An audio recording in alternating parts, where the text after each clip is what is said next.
O placebo sociológico. Por que a ciência descobriu que ir à igreja não vai curar sua depressão? Bem-vindos, profissionais da psicologia, psiquiatras, terapeutas e, claro, nossos ouvintes curiosos de áreas afins. Puxem a cadeira, peguem o seu café ou seu chá calmante. Se a semana de atendimentos clínicos tiver sido pesada, este é o momento de relaxar ou ficar ainda mais tenso. Hoje nós vamos entrar em um terreno sagrado, literalmente. Nós vamos falar sobre um dos casamentos mais antigos e mais blindados na nossa área, a união entre a religião e a saúde mental. Pense rápido, quantas vezes você ouviu, leu em manuais ou até mesmo repetiu para si mesmo que ter uma crença religiosa é um escudo protetor contra o adoecimento mental? Que a fé é o antídoto contra a depressão? Que a igreja, o templo, o centro, o terreiro, a mesquita são verdadeiras fortalezas de bem-estar? Pois é, todos nós somos treinados para aceitar isso. Mas e se eu disser a vocês que a ciência, com a mania inconveniente de fazer perguntas difíceis, acabou de descobrir que nós estivemos, talvez, adorando o Deus metodológico errado por décadas? Hoje nós vamos dissecar uma das pesquisas mais provocativas, intrigantes e, francamente, audaciosas dos últimos tempos. Um estudo intitulado A Religião é Benéfica para a Saúde Mental? Um estudo longitudinal de 9 anos, publicado em 2024 pelo pesquisador italiano Gabriele Prati. A referência vocês encontram aqui na descrição do vídeo. E preparem-se, porque o que esse estudo revela não é apenas um desafio ao senso comum, mas pode mudar a forma como você senta na sua poltrona clínica e escuta o seu paciente. Para entendermos o tamanho da bomba que Gabriele Prati soltou no nosso colo, precisamos primeiro dar um passo atrás e olhar para os antecedentes históricos dessa temática. A psicologia da religião não nasceu ontem. Desde os primórdios da nossa ciência, grandes pensadores tentaram enquadrar a fé. Alguns a viam como neurose, outros como o ápice da integração humana. Mas, focando na história recente das concepções teóricas sobre saúde mental e religião, estabeleceu-se um consenso, eu diria, muito confortável. Modelos teóricos amplamente aceitos postularam que a religiosidade afeta a saúde mental por meio de maravilhosos mecanismos sociais e psicológicos. A lógica é irrefutável. A religião, especialmente a frequência aos cultos, oferece uma coesão social inegável, redes de apoio robustas e interação constante com a comunidade. Se você cai, os irmãos de fé te seguram. Além disso, as crenças e práticas religiosas funcionam como um arsenal de coping, enfrentamento contra os estressores da vida. A religião nos dá crenças de controle, regulação emocional, a criação de significado, o famoso meaning-making, e até promove comportamentos mais saudáveis, limitando vícios e excessos. Com base nisso, as meta-análises, aqueles estudos gigantescos que agrupam dezenas de outras pesquisas, bateram o martelo. Maior religiosidade está associada a melhor saúde mental. Ponto final. Caso encerrado. Aleluia! A religião faz bem para a cabeça. Mas calma, como diz o ditado, o diabo mora nos detalhes. E na ciência, o diabo mora na metodologia. Gabriele Prati olhou para essa montanha de meta-análises e notou um elefante metodológico na sala. A esmagadora maioria desses estudos era de natureza transversal. E o que significa isso para você, que é estudante de psicologia e que fugiu das aulas de estatística? Bom, significa que esses estudos eram como fotografias tiradas em um único instante. Eles mostravam que pessoas que vão à igreja naquele momento, no momento da pesquisa, são menos deprimidas. Mas a inferência causal não pode ser assumida a partir de fotografias transversais. Pense comigo, a relação entre religião e saúde mental pode ser influenciada por outras terceiras variáveis invisíveis, como genética ou a cultura, ou, e aqui é que vem a ironia suprema, está sujeita à causalidade reversa. A causalidade reversa sussurra o seguinte no nosso ouvido: e se não for a igreja que previne a depressão? E se for a depressão que impede a pessoa de ir à igreja? Pessoas diagnosticadas com transtorno depressivo maior perdem a energia e a motivação social, a vontade de sair da cama. É óbvio que elas faltarão mais aos cultos do que pessoas sem depressão. Portanto, inferir causalidade a partir de um relato transversal é, no mínimo, um ato de extrema fé. A linguagem causal forte usada em muitas dessas pesquisas simplesmente não correspondia à verdadeira força das suas inferências. Aí entra o conceito mais fascinante e um pouco, eu diria, misterioso da psicologia metodológica, a diferença entre os efeitos entre pessoas e dentro da pessoa. Eu quero que você preste muita atenção agora. Muitas das nossas teorias supõem que a religião age dentro do indivíduo. Por exemplo, postulamos que o ato de orar traz alívio emocional e significado para quem ora. Ou seja, a teoria diz que se o indivíduo aumentar sua frequência de orações, os sintomas depressivos dele deverão diminuir. Isso é um efeito intrapessoal, dentro da pessoa. O problema é que as pesquisas cruzam os fios. Elas provaram que pessoas que oram mais são, em média, menos deprimidas que pessoas que oram menos. Um efeito entre pessoas, na comparação. E usaram isso para dizer que a oração cura a depressão. Isso é um erro de inferência colossal. E eu vou dar um exemplo brilhantemente irônico que o próprio estudo traz. Imagine usar a oração como estratégia de enfrentamento, de coping para, por exemplo, emoções negativas. É provável que, no nível intrapessoal, a pessoa se sinta melhor após orar. Porém, no nível intrapessoal, entre as pessoas, adivinhe só, as pessoas que viviam as emoções mais negativas tendem a relatar uma frequência de orações muito maior do que as pessoas felizes. Se você misturar as duas coisas, pode até concluir, bizarramente, que orar causa tristeza. Falhar em reconhecer a distinção entre esses dois níveis é um desastre analítico e, por décadas, a literatura da saúde mental e religião mergulhou de cabeça nesse erro. Para resolver isso, estudos anteriores tentaram olhar para o efeito dentro da pessoa, com intervalos longitudinais ao longo do tempo, de até 10 anos, mas o tempo apagou os rastros. Pode ser que o efeito da religião na saúde mental aconteça rápido, em meses, e desapareça em uma década.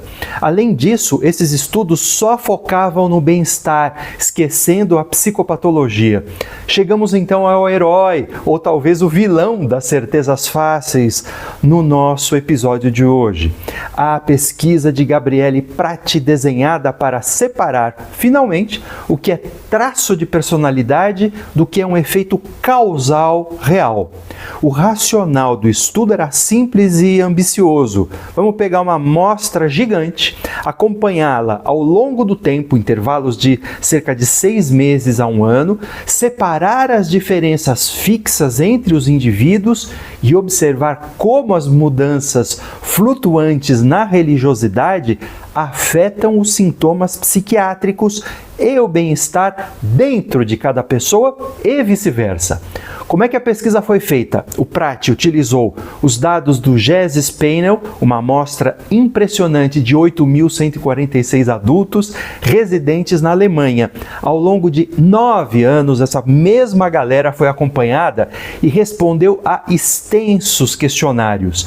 Para não ser acusado de ser reducionista, o Prati dividiu a religião em 6 dimensões distintas: ser membro de uma comunidade religiosa, a frequência aos locais de culto, igrejas, templos, a frequência de orações pessoais, quanto cada um orava, a importância que a pessoa dá à religião na sua vida, o nível geral de religiosidade e a participação ativa em organizações religiosas. Do outro lado do ringue, ele colocou 3 indicadores de saúde mental. Um focado na psicopatologia, sintomas de depressão, e 2 focados no bem-estar, felicidade e satisfação com a vida. O Prati aplicou uma modelagem estatística robusta, o modelo de painel de interceptos aleatórios com defasagem cruzada, para controlar as variáveis confusas. Basicamente, era uma espécie de polígrafo metodológico. E os resultados? Os resultados. A conclusão principal, aquela que abala a estrutura dos nossos manuais de psicologia da religião, é que houve quase nenhuma evidência de um efeito causal defasado ao longo do tempo da religião sobre a saúde mental. Deixe-me repetir com uma dose de ironia científica. Aquele paciente que você hipoteticamente estimulou a voltar para a igreja na esperança de que isso magicamente erguesse o humor dele nos meses seguintes, estatisticamente falando, você receitou um placebo sociológico. Vamos detalhar isso porque o mistério se aprofunda quando observamos os sintomas de depressão dentro do indivíduo, ou seja, se a pessoa ficou mais religiosa hoje, ela deprime menos amanhã. Não houve qualquer efeito protetor. Pior, nos raros cruzamentos onde houve algum efeito estatisticamente significativo, o efeito foi positivo para a depressão. Sim, você ouviu direito. O aumento em variáveis como pertencer a uma comunidade, ir a cultos, orar ou se considerar muito religioso previu um leve aumento de um efeito prejudicial na depressão subsequente daquele indivíduo. Um efeito nocivo. E o bem-estar e a felicidade? Nenhuma evidência de que a religião aumentasse a felicidade ao longo do tempo. Novamente, com um toque de humor negro do destino metodológico, em alguns cruzamentos, o aumento da participação em organizações ou dar mais importância à religião sugeriu um efeito prejudicial sobre a felicidade futura, efeitos negativos e significativos. A religião não estava trazendo sorrisos extras. E quanto à satisfação com a vida, mais um balde de água fria. O aumento da religiosidade em qualquer dimensão teve um efeito preditivo praticamente nulo sobre o aumento da satisfação com a vida no indivíduo. Mas aí você me pergunta, quase ofendida ou ofendido: professor Zangari, então de onde tiraram a ideia de que as pessoas que acreditam em algo religioso são mais felizes e menos deprimidas por tantas décadas?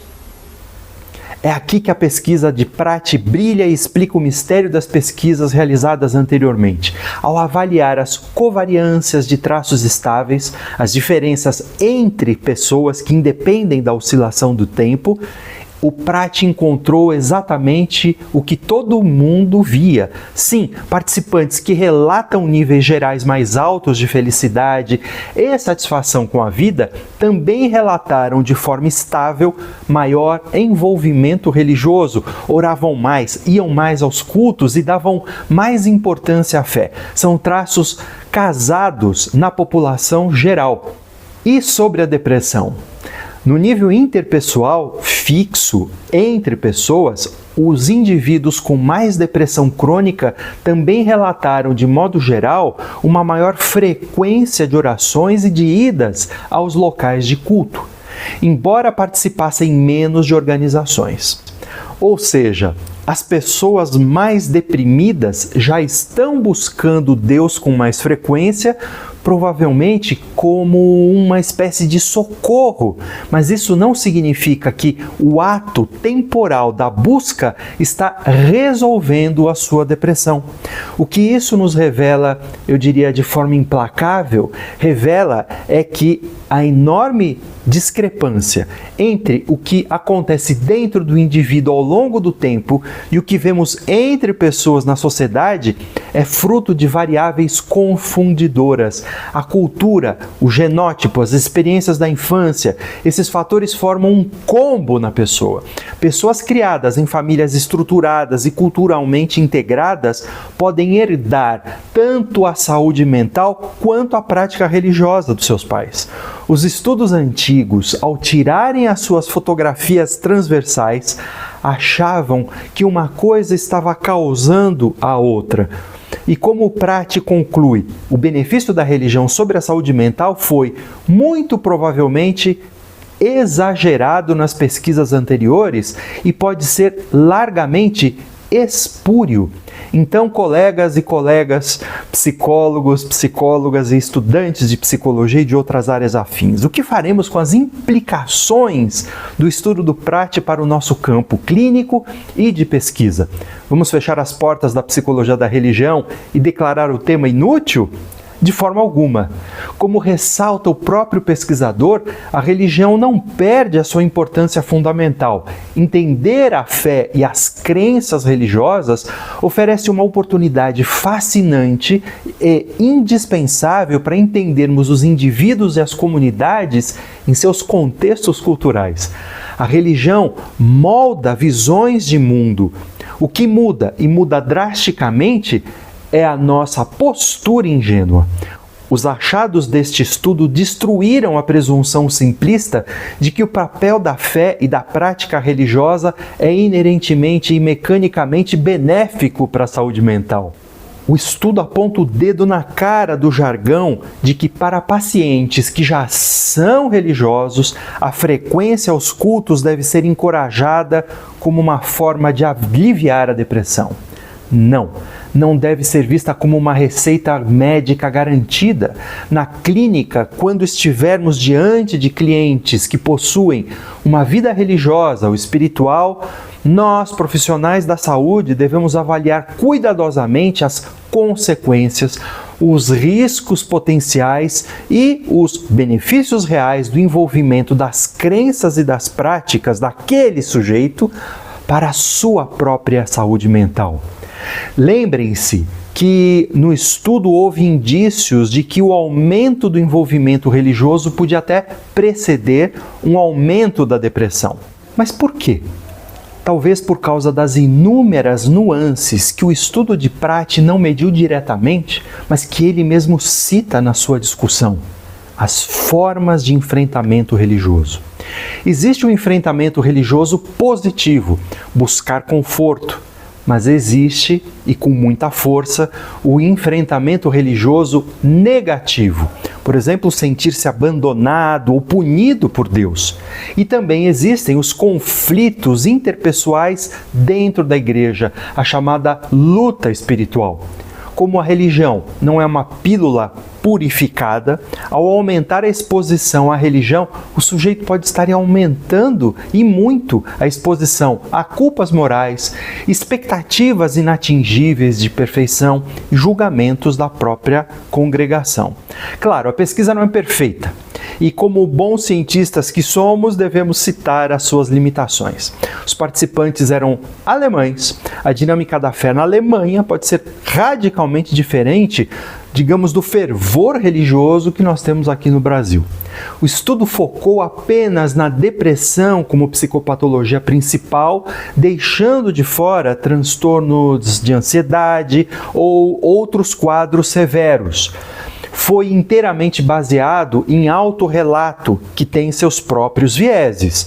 E o mais importante, análises causais estatísticas de Granger em modelos longitudinais não são experimentos de laboratório. Declarações causais absolutas exigem manipulação experimental, o que com religião é meio difícil de se fazer na vida real, não é mesmo? Mas o recado está dado. A ciência avança quebrando seus próprios ídolos. O estudo de 9 anos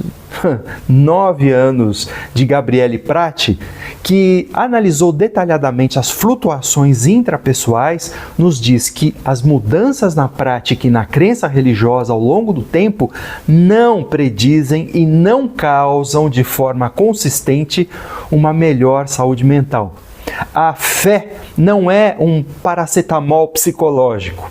Isso exige de nós, estudiosos de psicologia, profissionais de saúde, um refinamento de escuta. Vamos parar de assumir que o ser religioso do nosso paciente é automaticamente o seu colete salva-vidas.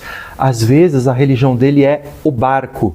Às vezes é a tempestade, e na maior parte do tempo, segundo essa pesquisa monumental, a religião dele é apenas a cor do mar em que ele está navegando, sem mudar a força das ondas da psicopatologia. Pesquisar a fé é entender o ser humano na sua tentativa mais complexa de achar sentido no absurdo total que compreende a existência. E nós continuaremos a investigar essas engrenagens aqui. Este foi um mergulho profundo no fascinante e misterioso e também irônico mundo da pesquisa quantitativa sobre a fé. Se esse episódio chocou algumas das suas certezas, o meu objetivo foi alcançado. Continuem lendo, continuem questionando e nunca, jamais se esqueçam de olhar para o que a metodologia dos artigos realmente diz nas entrelinhas. Ficamos por aqui nesse episódio. Como vocês já sabem, nós não monetizamos e jamais monetizaremos esse canal. A única coisa que nós queremos é que você curta, que você compartilhe, que você reposte esse vídeo. E até o próximo episódio do Pergunte ao Professor Zangari. Um abraço.